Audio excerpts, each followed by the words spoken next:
Hello everyone, welcome to my channel. आज हम इस वीडियो में द्विध्रुव आघूर्ण डायपोल मूवमेंट से रिलेटेड एक बहुत इंपॉर्टेंट एंड सिंपल सा कॉन्सेप्ट डिटेल में डिस्कस करेंगे, जो है प्रतिशत आयनिक लक्षण। मतलब कि जो हमारा परसेंटेज आयनिक कैरेक्टर है उसको द्विध्रुव आघूर्ण एंड विद्युत ऋणात्मकता इलेक्ट्रोनेगेटिविटी की सहायता से किस प्रकार से हम निकाल सकते हैं, उसका प्रॉपर जो फॉर्मूला है उसको एग्जांपल्स के साथ समझेंगे। इंपॉर्टेंट कॉन्सेप्ट है, यहाँ से न्यूमेरिकल टाइप क्वेश्चंस पूछे जाते हैं सेमेस्टर एग्जाम्स में, तो उस अकॉर्डिंग आपको इस कॉन्सेप्ट को समझाऊंगा जो आपके सेमेस्टर एग्जाम्स के लिए बहुत हेल्पफुल होगा। सो ये concept basically dipole movement mu और इलेक्ट्रोनेगेटिविटी की सहायता से परसेंट आयनिक कैरेक्टर किस प्रकार से निकालते हैं उसके बारे में है। ठीक है। सो द्विध्रुव आघूर्ण के ज्ञान द्वारा किसी अणु का प्रतिशत आयनिक लक्षण अर्थात अणु में उपस्थित बंध किस मात्रा तक आयनित है, प्रतिशत आयनिक लक्षण निम्न सूत्र द्वारा निकाला जाता है। मतलब यहाँ पे कॉन्सेप्ट क्या है, जो आपको अगर हमको डायपोल मोमेंट द्विध्रुव आघूर्ण का मान ज्ञात है तो उसकी सहायता से हम प्रतिशत आयनिक लक्षण मतलब कि कोई भी बॉन्ड कितना आयनिक है, ठीक है, कितना आयनिक कैरेक्टर उसमें है उसको हम निकाल सकते हैं। ठीक है। मतलब कि यहाँ पे प्रतिशत आयनिक कैरेक्टर का मतलब क्या होता है कि कोई भी बॉन्ड जो है वो बेसिकली कोई भी बॉन्ड जो है पूर्णतः आयनिक या पूर्णतः कोवलेंट नहीं होता है। मतलब दोनों में जो है दोनों बंधों का मिश्रण होता है। ठीक है। हमने द्विध्रुव आघूर्ण के कॉन्सेप्ट में यही समझा था कि अगर कोई भी बॉन्ड है, ठीक है, जैसे कि HCl के बीच बॉन्ड है, तो ये बॉन्ड पूरी तरीके से आयनिक नहीं होता है, पूरी तरह से कोवलेंट नहीं होता है, दोनों का मिश्रण होता है। ठीक है। उसमें हम पोलराइजेशन के कॉन्सेप्ट में भी इसको समझा था हमने। तो ये जो तो ये बॉन्ड है, इसमें कितना प्रतिशत आयनिक लक्षण है, मतलब आयनिक बॉन्ड का कैरेक्टर कितना है, उसको हम इस फॉर्मूला से निकाल सकते हैं। ठीक है। उस कॉन्सेप्ट को हम यहाँ पे समझ रहे हैं।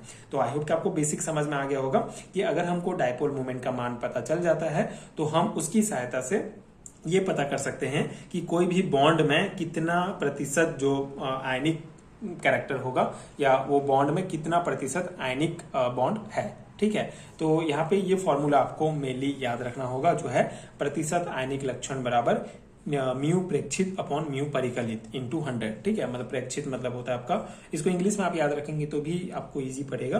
प्रेक्षित मतलब होता है ऑब्जर्व्ड, मतलब जो हम लैब में ऑब्जर्व करते हैं वो, और परिकलित होता है कैलकुलेटेड वैल्यू होता है। ठीक है। तो ये आपको याद रखना है, म्यू जो हमारा ऑब्जर्व है और म्यू कैलकुलेटेड इनटू 100। ठीक है। जहां पे म्यू कैलकुलेटेड को हम इस फॉर्मूला से निकाल सकते हैं, ई इंटू डी। ई हमारा आवेश होगा और डी जो है वो बंध लंबाई होता है, बॉन्ड लेंथ जो होता है। ठीक है। तो ये फॉर्मूला अगर आपको याद है तो आप कैसे निकालेंगे प्रतिशत आयनिक लक्षण, उसको हम देख लेते हैं।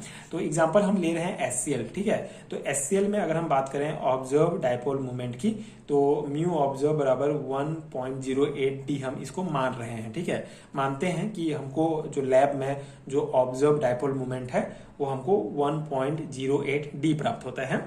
तो अब कैलकुलेटेड वाला हम निकाल सकते हैं। अगर हमको आवेश पता है 4.8 आवेश है और 1.27 जो है बंध लंबाई है, तो हम कैलकुलेट कर सकते हैं। तो कैलकुलेटेड वैल्यू हमको प्राप्त हो जाएगा 6.110 डी। ये कैलकुलेटेड वैल्यू प्राप्त हो गया और ये हमको ऑब्जर्व वैल्यू प्राप्त हो गया। तो अब जब दोनों वैल्यू प्राप्त हो गया तो उसको हम फॉर्मूला में मान को रख लेंगे और आयनिक कैरेक्टर निकाल लेंगे। ठीक है, परसेंटेज। तो percent ionic character equal to जो हमारा ऑब्जर्व वैल्यू और ये कैलकुलेटेड वैल्यू इंटू 100 करेंगे। तो इसको जब हम सॉल्व करेंगे तो हमारा वैल्यू निकलेगा 17.77%। ठीक है।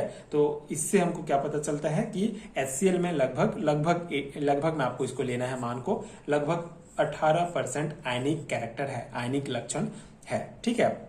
तो इस प्रकार से हम किसी भी बॉन्ड में कितना आयनिक कैरेक्टर है उसको हम इस फॉर्मूला से निकाल सकते हैं। तो ये बहुत इंपॉर्टेंट है। यहाँ से ऑब्जेक्टिव टाइप क्वेश्चंस भी पूछे जाते हैं। आपको सिंपल सा एग्जांपल दे दिया जाएगा HCl में कितना आयनिक कैरेक्टर है, तो आप ये अगर आपको ये फॉर्मूला याद है तो आप इजीली इसको निकाल सकते हैं। तो ये कॉन्सेप्ट था, आई होप कि आपको समझ में आ गया होगा। द्विध्रुव आघूर्ण डायपोल मोमेंट से रिलेटेड बहुत सारे कॉन्सेप्ट मैंने पिछले वीडियो में समझाए हैं।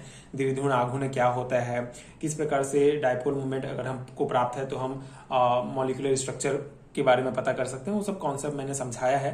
आपको नीचे डिस्क्रिप्शन बॉक्स में प्लेलिस्ट का लिंक भी मिल जाएगा आयनिक बॉन्ड चैप्टर का, जिससे रिलेटेड जितने भी इंपॉर्टेंट टॉपिक्स हैं सभी का कॉन्सेप्ट आप वीडियोस में देख सकते हैं। एंड आई होप कि ये कॉन्सेप्ट आपको समझ में आ गया होगा एंड ये नोट्स आपके एग्जाम प्रिपरेशन के लिए हेल्पफुल रहा होगा। अगर आपको पेड हैंडरिटन नोट चाहिए तो आप नीचे डिस्क्रिप्शन बॉक्स चेक कर सकते हैं, वहाँ आपको नोट्स का लिंक मिल जाएगा जहां से आप डाउनलोड कर सकते हैं। एंड अगर ये वीडियो हेल्पफुल है तो आगे की वीडियोस देखने के लिए आप चैनल के साथ जुड़े रहिए। Thank you so much for watching.